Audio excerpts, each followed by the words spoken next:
Live from the Formula Podcast studio. You are now tuned into the Unscripted with Trillion Kutz. Yo, what's happening? We back again for another episode of Unscripted. Today I got some special guests in the building, and we're going to do it a little different. They want to introduce themselves. So we're going to start. Which way y'all want to start? Okay. I'll be a gentleman. Let the OG go first. Hey, what's up, man? It's DJ SterryO. How y'all doing? Hey, I'm just a regular guy, man. I'm Byron.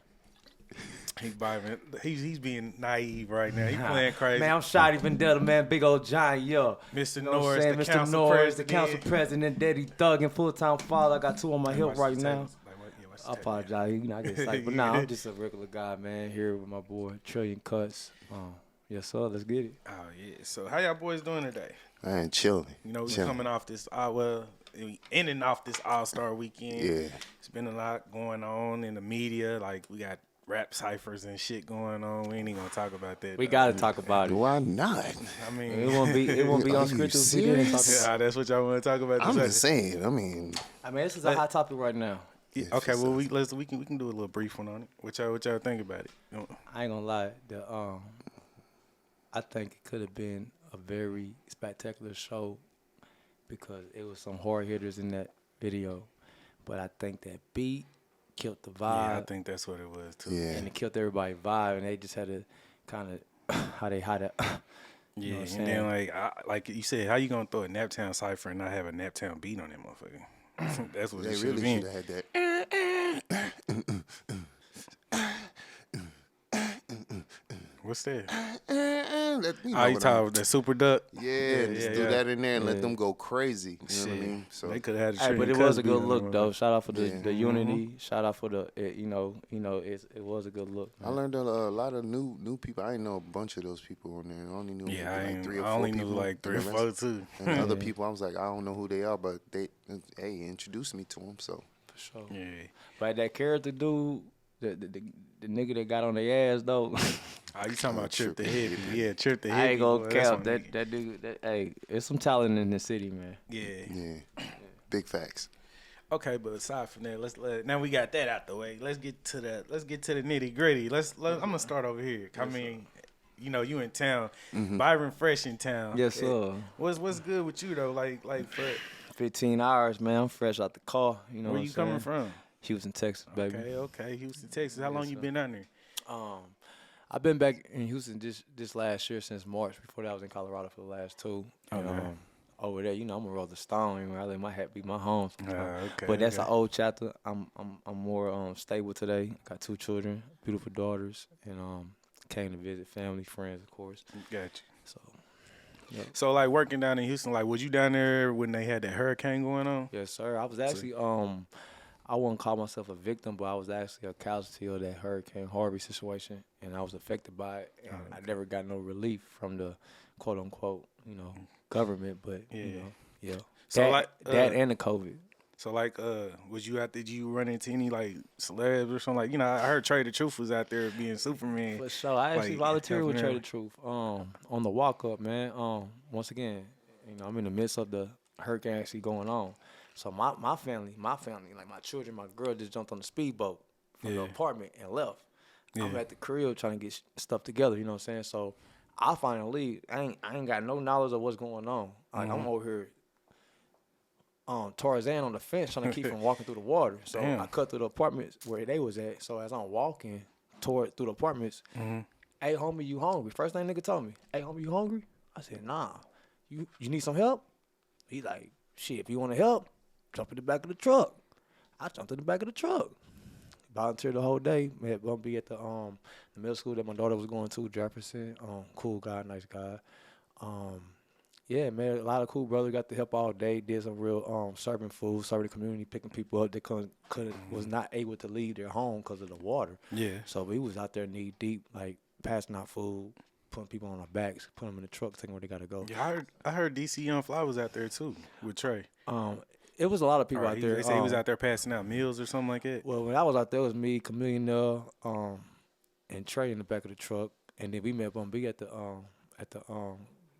school where when I say we, as far as the collective that was volunteering and helping, you know, that was like the headquarters. So you know, we go boom, boom, boom, boom, but being part of that situation, I was definitely privileged to meet them guys. So aside from like the disasters, it's like running into them a normal, like in Houston? Of course. I mean, it's normal because, Houston is defined by hospitality, you know what I'm saying? So it wouldn't be normal if you didn't pull up at a gas station and see a Zero pumping gas or, you know what I'm saying, go to Trill Burgers and Bumby's the actual person who's giving you the Trill Burger, you know what I'm saying? Yeah, or go to a Johnny Dane and, you see one of the princes up in there, you know what I mean? I mean, of course, if you're a player, you're going to be treated like a player, you know what I'm saying? Oh, yeah. You got something, Sterry? I'm just chilling right now, man. Okay, Shoot. well, we just getting started. May I ask a question? Yeah, what's up? Yeah, what's your history with DJing in the NAP? Well, let me give you a little over here. I'm gonna answer one thing. He ain't from that. Oh, okay. Yeah, he from New York. Okay. Yeah. Well, by way of Bushwick, Brooklyn. And I thought you Panamanian. Oh, yeah, I'm Panamanian also. That's hard. Yeah. I just tell So you you go ahead. I'll let you get your history. My history of DJing was, you remember back in the day, like I was saying in the 90s, I started, I was going to high school back in the 90s, and I graduated in 94. So around that time, we would do stuff like they didn't care who booked these apartment, like their little rental places that you can throw parties out of. Yeah. I can't remember what they call it right now, but they were like little sections, like little halls that you can rent. And now you have to be. Oh, you talking about like Lions clubs and stuff like that? Well, no, like the clubhouses. You know how they have a clubhouse? Yeah. Like well, an apartment. Now you have to actually live at that apartment to rent it. Okay. But back then it could be anybody. Mm-hmm. So it'd be like $250 for the night or $200, $180, whatever it was. Yeah. We were renting those out, charging people $5 to get in, and I was the DJ. Oh, basically like throwing house parties. Yeah. Right. Yeah. But before that, how people knew to even get me to do that was, the North Central mixers, because I went to North Central. Okay. The little mixers for the basketball games and stuff like that. I was DJing those. Okay. And from there, just went crazy because I was doing mixtapes. Okay. So I would go to Sam's Club. I would get like, a couple, like maybe 40 mixtapes. Now you was talking about you going back to cassettes. Yeah, it started with the cassette, actual mixtapes. Them great tapes. You know what I mean? And I would go home, make a mix on Saturday, and spend all Sunday just making copies. Yeah. And shit be damn near sold out by lunchtime. That sounds familiar. You know what I mean? Have a meat roll. You know what I mean? Have a nice little meat roll on me. You know what I mean? How much you selling yours for? 20. What?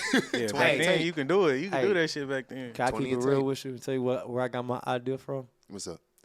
Okay. I've been a fan of Tupac all my life, right? Mm-hmm. So when I first got my hands on Juice, I burnt it on a tape over a movie. So I just watched it over and over. Mm-hmm. And what my first entrepreneurial lesson in the rap game as a young brother was, he said, 15, G. He said, it's a recession. He got a mixtape. Dude really wanted that tape. Mm-hmm. He really wanted that tape. Mm-hmm. He thought he was going to give 5. He said, 15, G. You know what I'm saying? Cue it in the Juice. So that always stuck with me.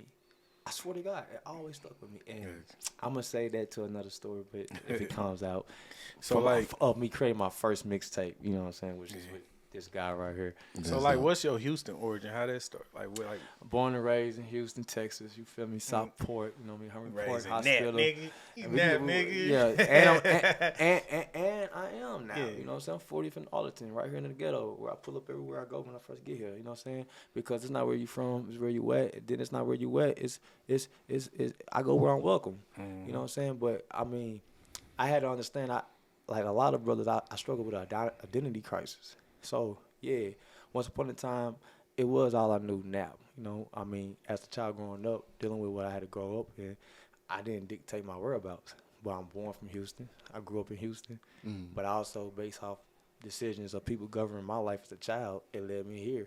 Which led me to meeting this guy as my first friend being from here. So, yeah, middle school growing up to adulthood in Indianapolis. Middle school down from baby growing up, you know, my first introduced to life, drugs, poverty, you know what I'm saying? My life didn't get stable until I got to Indianapolis. So, you know what I'm saying? That's why I was able to have a friend for the first time. You know what I'm saying? My mom was a drug addict and drug dealer. So I was a foster care, dope fiend baby, Tony kids, wherever you at. You know what I mean? I was a trench baby, you know what I'm saying? So I was in the streets in Houston with my mama as a teenage mother with 5 kids, doing what she had to do. Went to the penitentiary. Thank God she had a mother who gave a fuck about her kids. Came to Indianapolis. Grandma did what she had to do. Mom got out, chose to come up here to stay here to change her life. And shit, we was her kids, so we had to stay here with her. You know? So, yeah. But, yeah, jumped out the Porsche in Indianapolis. Let's get that clear. You know, I credit all of the big old giant, shot even done, all of that. The personality, the character, the real shit, like the real nigga shit. I got my real nigga shit here. I can't lie. I got my real roots of life from Houston because I was knee deep in the streets from being in the poverty environment of a teenage pregnant mother. But as far as being a conscious young man and choosing to make his own decisions, it was here. Yeah, it was 40th in Arlington. You know, okay. I got a question for y'all. Yeah. If ever, how many times have you met the right person at the wrong time? Never. You don't think so? No. So like, you don't feel like if you met like say one of your baby mamas at a different time that y'all could probably still be working out or something like that, or I don't think like that. I feel like what happened has happened based off joint decisions and knowing or not knowing. Do I believe if based off guidance, growth and development, and going back to maturity, when we had met a right person, it could have been the right time, but probably being shortcome from understanding to identify that. Yeah. We probably have messed up a lot of right people at the wrong time, if that makes sense. Gotcha. Yeah, for me, I don't really believe in coincidence. I think everything is planned. By who? I don't know, not me. Yeah, a lot of best planned. You know what I mean? Not me. Yeah. So I think everybody meet who they meet for whatever reason, and it's a growth. Even if you don't end up with that person, those lessons you keep with you, they keep with them, and it probably makes you a better person. Gotcha. So a lot of people I used to be with, I'm still friends with them because I'm not a bad person, and I have a good moral compass to like figure out who other people are. I might not know this is not gonna work, but I know you're a good person. Yeah, you know what I mean. Yeah. So I still have a lot of those relationships to this day. At the end of the day, so I don't really believe in meeting a person at the wrong time. It's just when you meet them, it is what it is. You're supposed to meet them at that point. I believe based off your version of yourself dictate if that's the right person. Yeah, at that time. You can meet the right person for the wrong reasons too. Facts. I've met a lot of right people for the wrong reasons. I swear to God. And you didn't overlook all the other stuff until you start seeing them later. Like, oh, this is you for real. Yeah. Okay, all right, bet. Yeah. So y'all think they should have like some kind of thing for like PSTD, like in the hood? What is it? Is it PTSD? Yeah, post-traumatic stress disorder. The solution is positive, productive, healthy, well-mannered, groomed, mature, guided black men. But you see, like if you notice, like right now going on in the city or just any city, like it's not just Indianapolis. In every city, it's like the younger, like the OGs. There are no more OGs because most of them, like it's a lot of older, like people our age that's dead and gone. Yeah. But they kids are being raised by the streets or the mother. I definitely feel like there should be especially in the inner cities and in impoverished areas, there should be a full-time psychiatrist there for you to be able to go in there and be able to speak to somebody that you don't really know, that you can get that off and not feel like, oh, it's going to be some repercussions because you know my mama, you know my auntie, or you might not want to tell somebody in your family because you don't want to be judged by them, but having somebody you can talk to, I think it would help a lot of people. You know what I mean? So most definitely. And then, like, I know with your situation, one of your baby mothers passing, yes, sir. Like, is it like a barrier between you and your daughter, like raising your daughter? Like, is it kind of? It has been a terrific experience, and it has helped develop me into the father I am today, which I believe is why I have 2 children right now. I don't have the language for that pain. My mother's still living, but as a parent, it has been a roller coaster ride emotionally. But right now, we healing too. We are in communication, and I'm thankful that I'm here. Okay. You know. So have you been in therapy before? Now I'm actually considering it now with my children. Getting some type of therapy. I have acknowledged that I do need it, and that I'm still broken in a lot of ways, and I'm just finding productive ways to deal with it right now. Yeah. I commend you for that, and you wanting to get your kids some therapy. I would approve that because you don't want somebody to be trying to unpack it when they're 30. Yeah, you know what I mean? You know what I mean? You want to unpack that as soon as possible, well, especially for kids. You know what I mean? Because they don't understand as much as we do.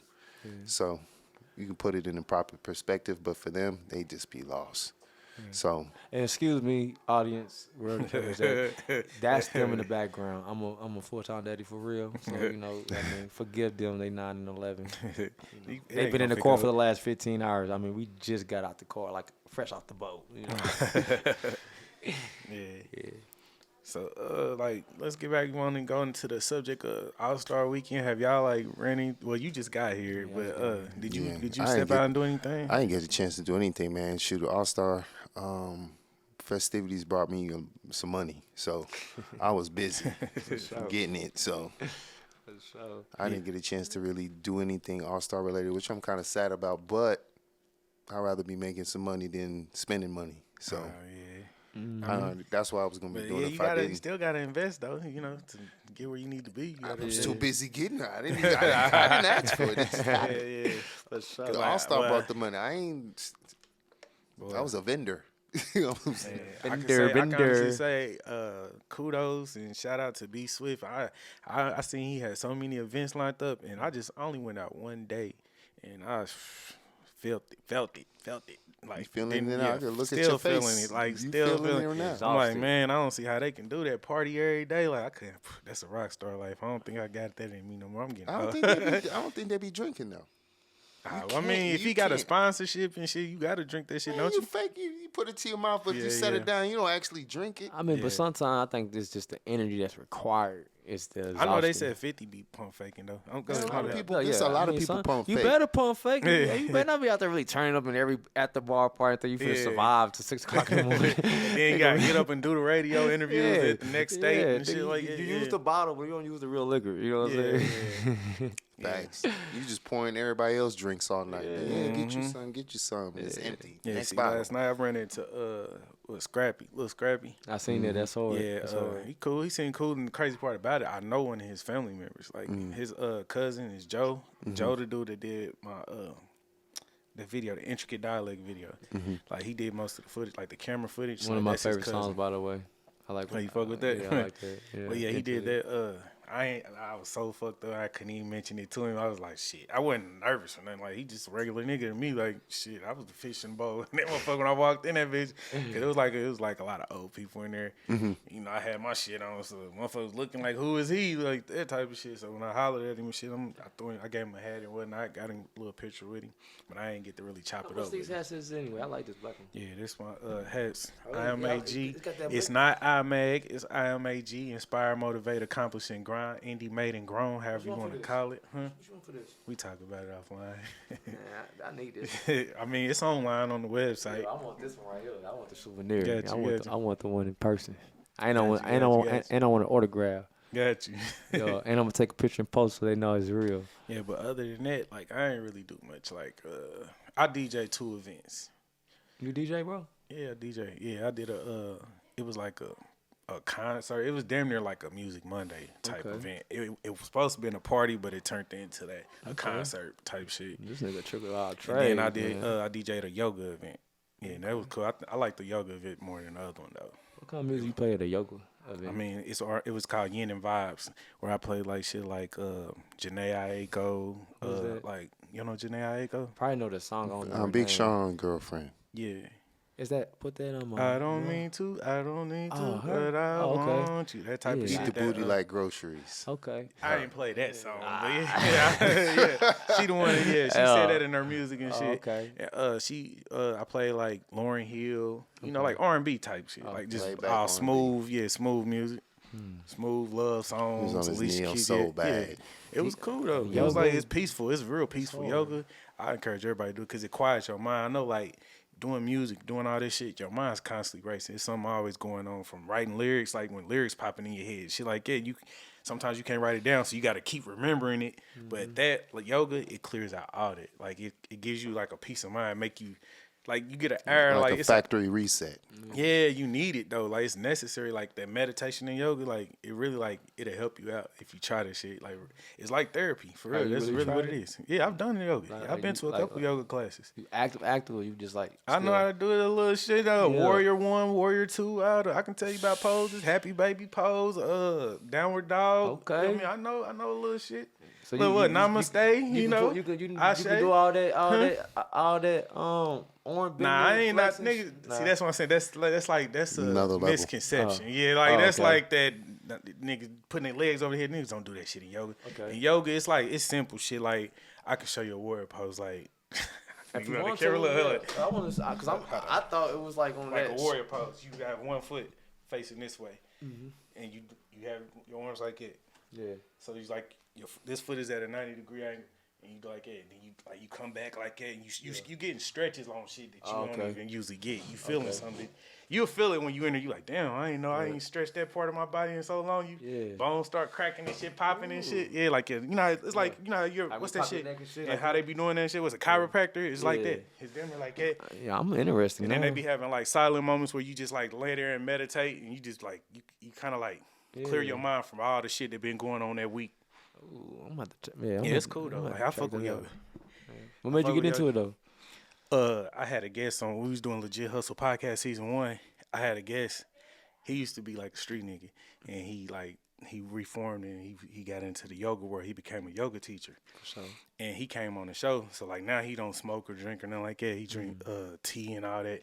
And he was like, I asked him to come on the show. He came on. Everybody was cool. So he was like, y'all need to come to one of my events and try it out, because he was telling us about it. You know, at first a nigga gonna be like, yoga, what the fuck is that? Nigga putting legs over here? Nah. But I was open-minded. I was like, shit, he supported our shit. That's the least I can do is return the favor. I'm at least go try it one time. So I went to try it, and boy, I got there. It wasn't nothing but women in there, motherfucker. Black women at that. So it's like this like the club without the club. You feel me? You ain't got to drink or none of that shit. You just come here with your water bottle, your towel. It was hot yoga too. What's hot yoga? What's the difference? Like hot yoga is like doing that shit in a sauna. Okay, so it's making you sweat while you. Yeah, you actually getting like, so it feel like a workout. By the time you try done, that out, man. It's on Mondays. City Yoga. I'm gonna try that out. They be having free classes on Mondays. It's donation based. If you want to donate, you can do that. But yeah, it's pretty cool though. Yeah, yoga is very therapeutic. That's crazy. Nigga talking about yoga. Hey, it sounds funny as hell until you try. You like, damn, that shit is actually cool. And then it's like you get to be around women. I mean, who would not want to be around women? That's why I'm interested. You feel me? Like, so it's cool. Yeah, it's real cool. Yeah. But yeah, other than that, where we at? We 23 minutes in. We keep going though. What else y'all got going on though? Right now, what I got going on is plan, strategize, and just keep executing. I'm understanding from a perspective of an individual who wants to be a owner or entrepreneur, or even in the industries of like what you're doing right now, in the way that you're doing it. It takes a proper preparation of it. So I want to definitely find a vast way of approach with pulling all my integral skill sets that I see you doing. And creating that formula. You know, I think you have the best expression of the ideal creation of the answer of that question. You gotta find your formula. Well, I can say one thing I learned about it though. I learned like positivity don't always resonate with the world. Like some people they're not open minded to it because it's like it's too positive. Exactly. Like I can put out an album right now with no cussing in it, and it's like motherfuckers are like, what the fuck is this? You feel me? But then if I'm talking about drilling, killing, and everything, drugging and thugging, then it's all good. Like that. Like I don't understand that part about life. Like I do. It's like the internet. Even the internet, they thrive off negative shit. Like if you post something positive, I can post, "Hey, Mr. Norris getting saved next week" or something like that, and motherfuckers ain't gonna give a fuck about that. But if I post, "Y'all see the Naptown Cypher, this nigga did that, this person was trash," and like that type of shit, then they gonna feed into that. Yeah, because it's only one energy source, right? Mm-hmm. So it sucks because the mass majority pull from it in a low vibrant field. Yeah. So that's what you combat. You pulling from the source now from awareness and maturity from a positive perspective, but seeing you're not getting no friction from that. Yeah. And in order to get some friction, you got to kind of go dip over here. Yeah. Stir the sauce up and then try to pull some, wing them over. Yeah, you know like you gotta give them a little bullshit, and then but you gotta go know, jump. put that it's like getting a motherfucker to go to church or some shit. Yeah. You gotta give them a little let them know, nigga, don't get it twisted. I grew up like this. I'm still a work in progress. Yeah, but but I'm gonna feed you a little bit, give you a little bit at a time. But it's the long road. But I mean, it's worth it in the end though, cause it's like shit. I think it's just compatibility, man. I think chemistry, compatibility, experience, and having maturity with knowledge. Because right now the new currency is data. Yeah. You know, your voice is your new data. So now it's about coining your voice. You know what I'm saying? Like I said, let me coin this. Nigga, to put the microphone down and pick the microphone up. And OG caught that.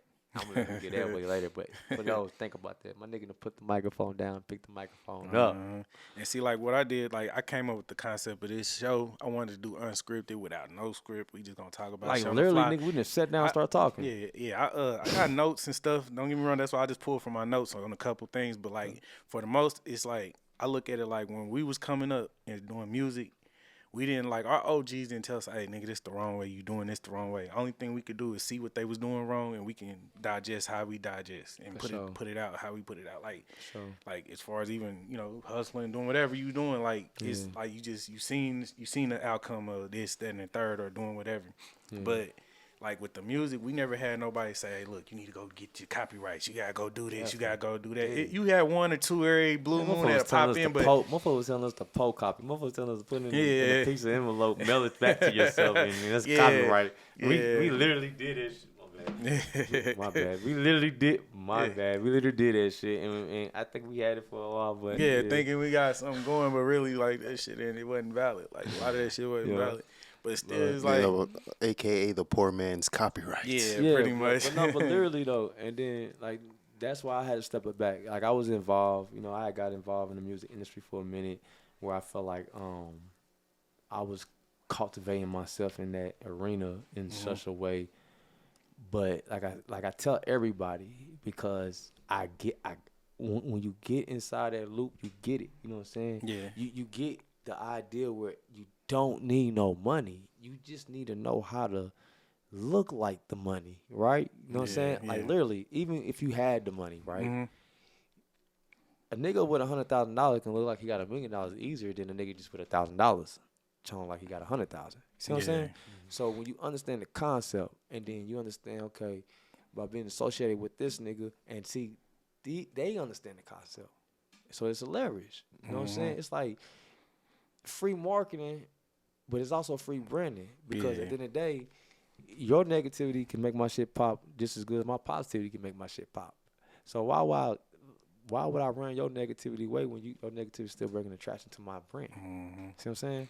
Kind of like that Shannon Sharp, Mike Epps situation. Yeah, so it's like it's still good for business, but then the business goes down to details of relationships, references, resources, and then who hands in the cookie jar. You know what I'm saying? Because you can't just be popping your shit without a fee.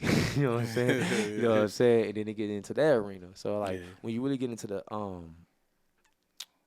like my man Jay Prince say, man, shout out to the Prince family, the art and science of respect and how and the approach of it.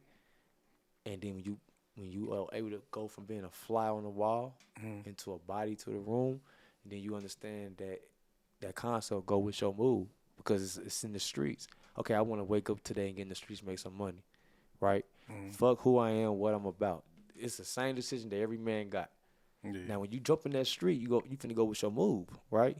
Whether this nigga got a reputation of this nigga got a reputation of this doesn't matter.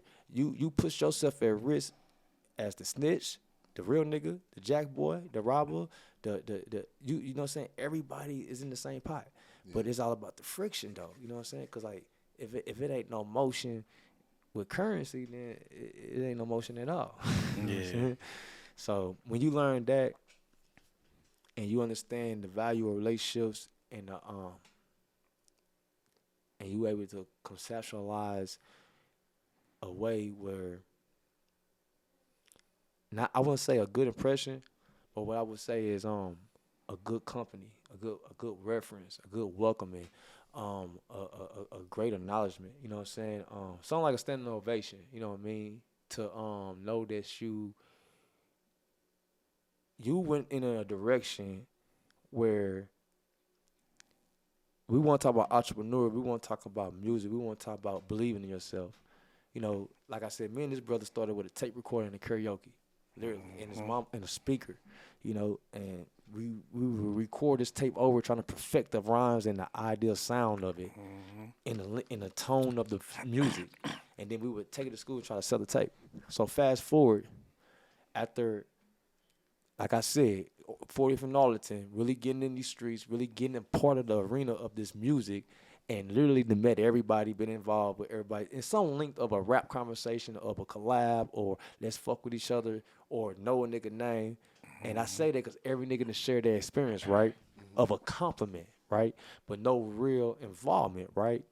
And so when I went back or returned back to my homeland, Houston, Texas, you know what I'm saying, after the experience of growing up and living here in Indianapolis and got my swag and found Twisted was the first one that influenced me to rap because I was tuned in.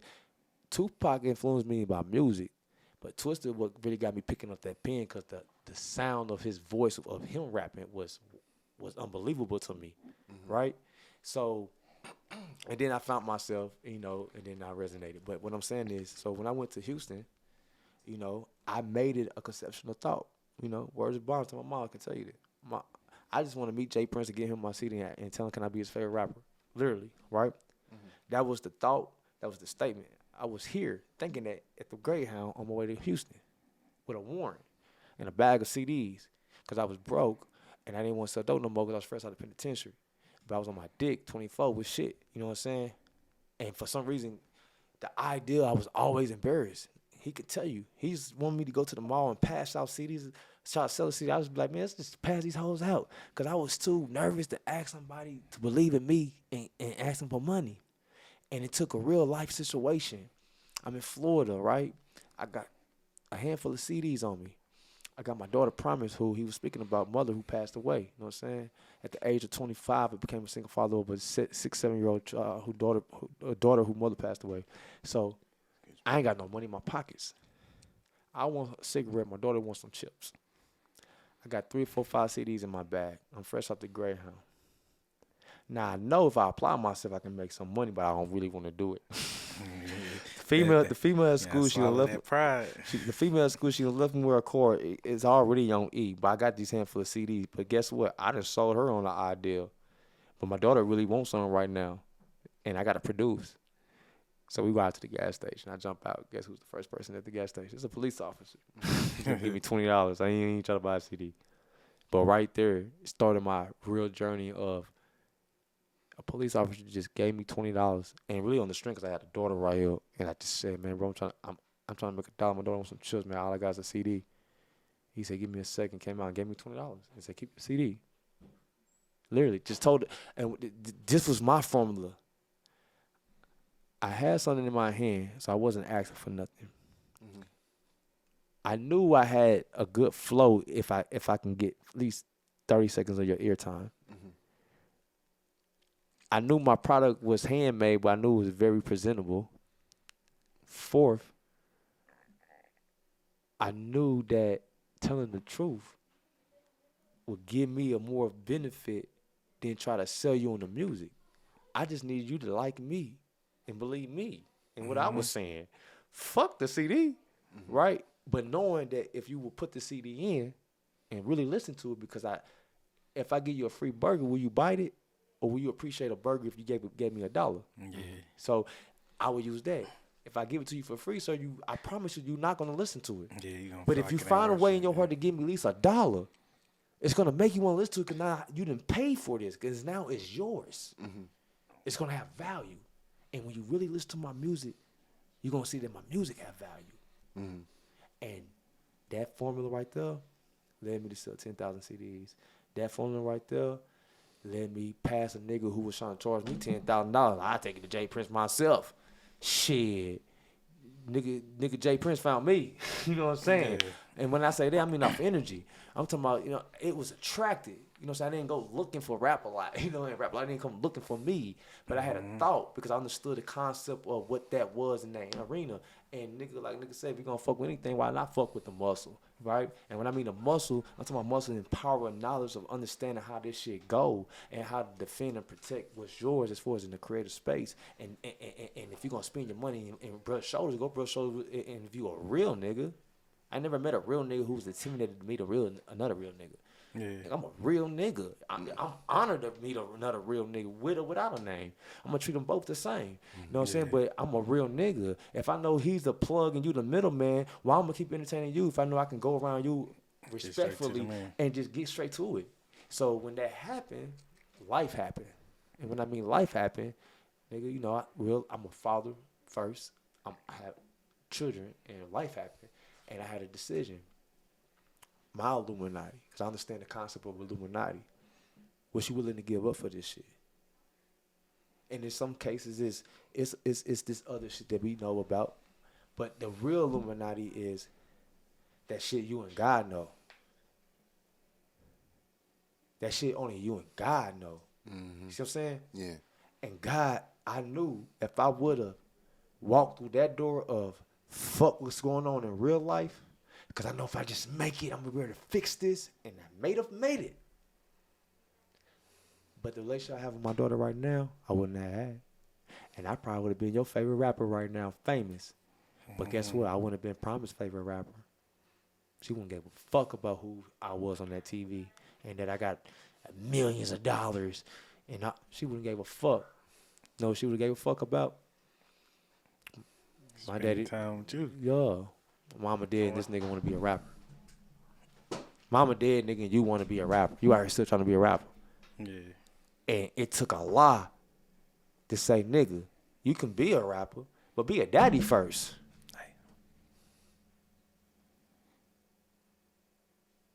Yeah. Do you hear me? Yeah. You can be, I would give you that. I took you there. But I thank God you didn't go the other route. I see my son got something in him because my heart was tested and the door was open, which means, nigga, based off my performance and entertainment, nigga, I was already sought out. The step was on me. I was in rotation. I was at the studio. I done met this family. They beautiful, real people. But I say that all in a nutshell because it has been something that needs to be spoke on in my life so I can clear the air. It's no more than, hey, how you doing? You are familiar with me. I'm familiar with you. Yeah. I have been around your people, around your family. You know who I am. You know my body. You know my temperature. You know my perspective. He know me enough to know I'm not no stranger. I'm not walking in as no stranger. You know what I'm saying? Like, you know what I mean? I'm not no stranger, bro. Mm-hmm. It's a difference. You know what I mean? You just a fan of a nigga. You just met a nigga one time in your life. I'm not no stranger, bro. Yeah. But I also not no nigga who just because I know you and I see the benefactors of knowing you, just overly involve myself with anybody. You know what I'm saying? I'm not a peon either, though. You know what I'm saying? Yeah. It's a respect level, bro. You know what I'm saying? And every time I speak on them, it's a respect level because I have actually been involved with that family in a respectful way through business of people that's involved with them through promotion. You know what I'm saying? Like just being a Houston nigga. That's typical shit. You know what I'm saying? That's not something that's uncommon. If you a real nigga and you trying to be something, make something of yourself, you're going to meet people, they're going to know people, they're going to push you in directions. And if your character right and your body right and you got something going on, nigga don't mind giving you some time. You feel me? But then you got to understand too, like I had to understand, life come. And sometimes in life come, you got decisions to make. Mm-hmm. And some niggas is in the position where they can say, okay, fuck this shit, I'm about to do this. It's like the snitch thing. You can do 20 years doing straight gangster shit with a nigga, then you got 20 minutes to make a decision to tell on a nigga to do 20 years, and you decide to tell on a nigga you need 20 years of dirt with to go get See what I'm saying? So it's the same thing. It's like, what's your Illuminati? What truth are you willing to sacrifice and deny to yourself to gain and get ahead? That's Illuminati. What real truth are you willing to give up and to deny in yourself and wake up and look at yourself every day and know that you denying this truth about yourself for a benefactor of something that you want? That's Illuminati, bro. And those that know that and those that's in position and power can leverage that with anybody with talent and broke pockets. You know what I'm saying? You can make a dog think he a cat if he really hungry. He gonna eat that cat food. Mm-hmm. And we were getting close to the end. Once again, I want to say, hey, shout out to Houston, Texas, baby. I'm all the way in Indianapolis. I want to be right there and say that. Shout out to everybody I didn't ever brush hands with, sold a CD to, that then gave me $1, that then gave me they asked for my autograph, and they took a picture, that allowed me to post them, then did anything musically involved with me, because nigga I was really on these concretes hand in hand selling CDs like I just like niggas sell crack. You feel me? And yes, selling CDs hand in hand and put me in the presence of a man like Jay Prince and other great men. You feel me? I done met Manny Fresh, you know what I'm saying? I done met a lot of people, but meeting people is not the point. It's the point of when you meet people, it's a concept of showing you that of thought turning to belief, and with an act and passion can be manifested and it can become a reality. So I say all of that to say, by definition, like I said in the beginning, my whole concept, and I never gave him a CD and asked him to be my favorite rapper. You know what I'm saying? Because every time I had the opportunity to speak when it was never that type of time to do that. You know what I'm saying?